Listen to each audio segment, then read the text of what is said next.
শ্বশুর বাড়িতে আসার পর অনেক কষ্ট করেছি, অনেক দুঃখ সয়েছি। কারণ শ্বশুর বাড়ির মানুষেরা কিন্তু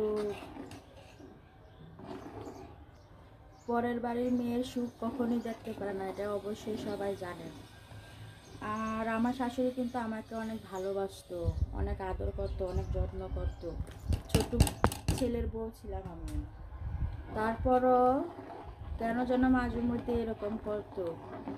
যা যা নামক কালনাগিরিটা মাঝে মধ্যে কী যে বলে দিত আমার নামে, বুঝতাম না।